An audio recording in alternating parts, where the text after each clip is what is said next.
Assalamualaikum warahmatullahi wabarakatuh. Perkenalkan, kami dari kelompok 5. Di sini kami akan mencoba menjawab soal dalam buku Dwi Martani halaman 58, soal 2.2. Sebelum kami mencoba untuk menjawab soal tersebut, izinkan kami untuk memperkenalkan diri terlebih dahulu. Saya Lutfi Rifandani, NIM 195221044.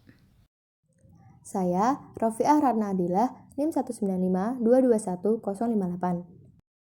Saya Elok Putri Mintari, NIM 195221061.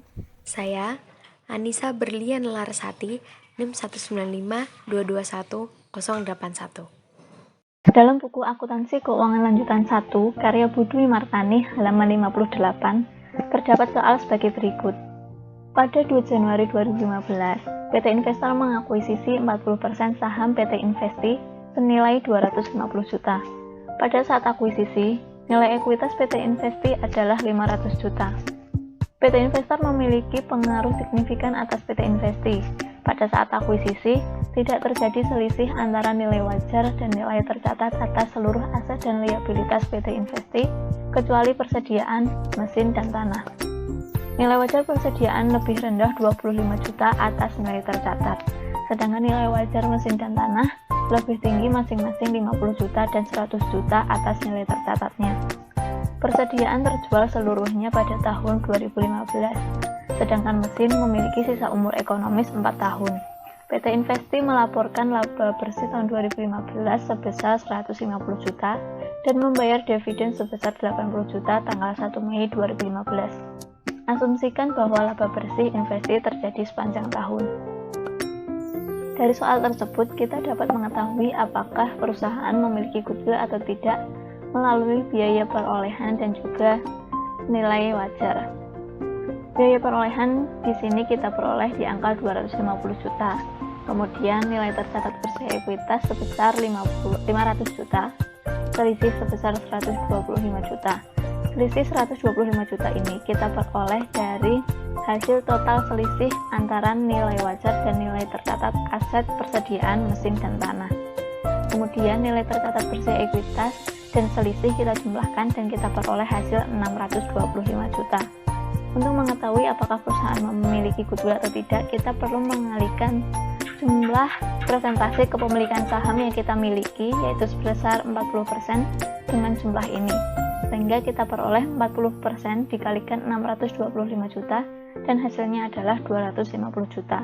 Kemudian 250 juta ini kita cari selisih dengan 250 juta yang ini dan kita peroleh hasil 0 atau dengan kata lain perusahaan tidak memiliki goodwill. Selanjutnya yaitu perhitungan goodwill dengan cara yang kedua.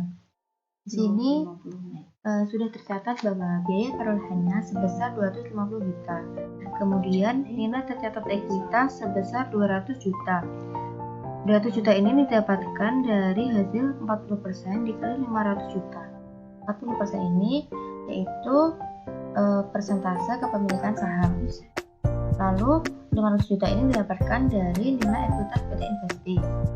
Kemudian biaya perolehan sebesar 250 juta ini diselisihkan dengan nilai tercatat ekuitas sebesar 200 juta dan mendapatkan hasil sebesar 50 juta rupiah.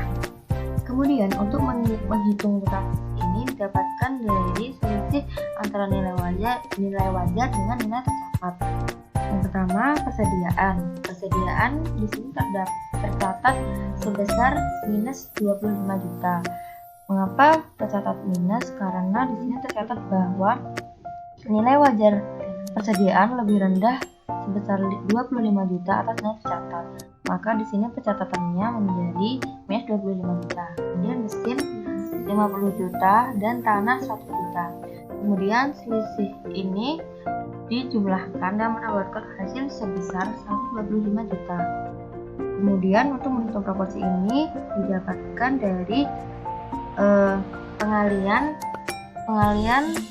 selisih ini dengan 40%. Nah, 40% tersebut didapatkan dari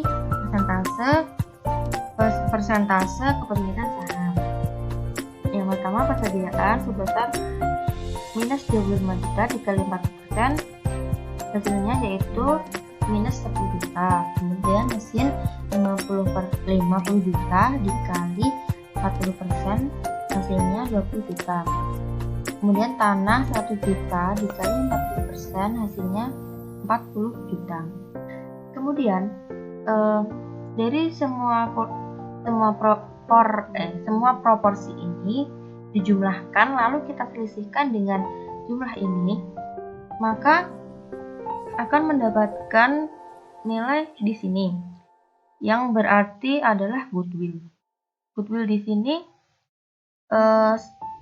terdapat sebesar 0, yang berarti bahwa perusahaan tersebut tidak mendapatkan goodwill. Kemudian untuk menghitung amortisasi, di sini yang pertama persediaan, tercatat bahwa persediaan terjual seluruhnya pada tahun 2015. Maka kita harus menghilangkan persediaan di sini, yaitu persediaannya sebesar 10 juta, maka dituliskan di sini 10 juta. Kemudian mesin, di sini tercatat bahwa mesin memiliki sisa umur ekonomis selama 4 tahun. Jadi dari proporsi ini 20 juta dibagi 4 mendapatkan hasil 5 juta. Kemudian untuk tanah dan goodwill tidak memiliki amortisasi. Dalam amortisasi ini berlawanan dengan proporsi, yaitu jika proporsi minus maka amortisasinya menjadi plus, dan juga sebaliknya, jika proporsinya plus maka amortisasinya minus. Kemudian amortisasi ini dijumlahkan dan mendapatkan hasil sebesar 5 juta. Selanjutnya, jurnal investasi selama tahun 2015. Yang pertama, mencatat perolehan investasi. Karena kita memakai metode ekuitas, maka kita catat di akun sebelah debitnya investasi pada entitas asosiasi, kreditnya kas. Nilainya sebesar harga perolehan, yaitu 250 juta. Selanjutnya, mencatat pengakuan kas atas pembayaran dividen. Debitnya kas, kreditnya investasi pada entitas asosiasi dengan nominal 32 juta.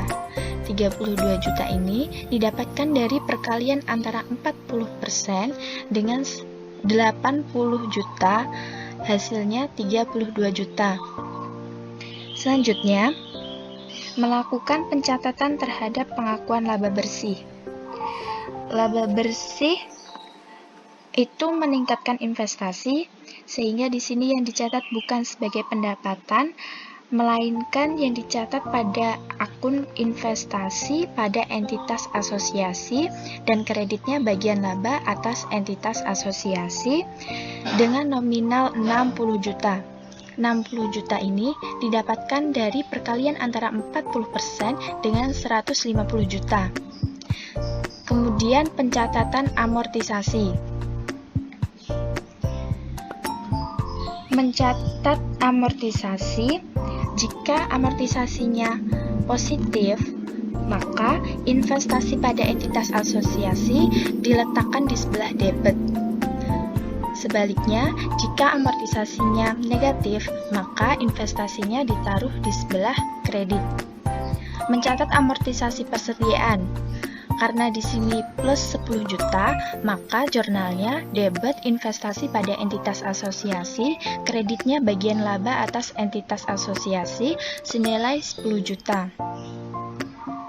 Mencatat amortisasi mesin, karena amortisasinya negatif 5 juta, maka jurnalnya debit bagian laba atas entitas asosiasi, kreditnya investasi pada entitas asosiasi dengan nominal 5 juta.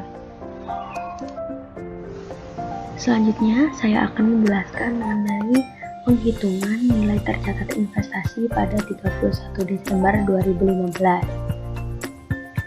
Nah, di sini untuk saldo awal atau perolehan kita dapat melihat di pencatatan perolehan investasi.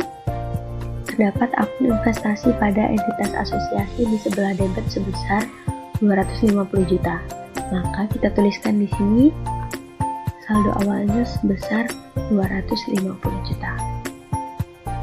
Kemudian untuk dividen diterima, kita lihat di pencatatan pembayaran dividen ini atau pengakuan kas atas pembayaran dividen, terdapat akun investasi pada entitas asosiasi berada di sebelah kredit sebesar 32 juta. Maka karena di sini dituliskan di sebelah kredit, maka kita tuliskan di sini dengan tanda minus karena ini mengurangi investasi.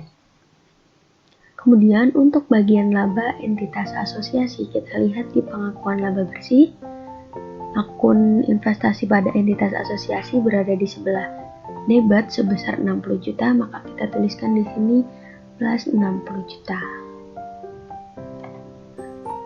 Kemudian untuk amortisasi atas alokasi persediaan, kita lihat di sini amortisasi persediaan ternyata menambah investasi karena investasi pada entitas asosiasi berada di sebelah debit sebesar 10 juta. Maka kita tuliskan di sini 10 juta. Kemudian untuk amortisasi atas alokasi mesin, kita lihat di sini investasi pada entitas asosiasi berada di sebelah kredit sebesar 5 juta. Karena di kredit, maka kita tuliskan dengan tanda minus 5 juta. Untuk saldo akhirnya, tinggal kita jumlahkan semuanya.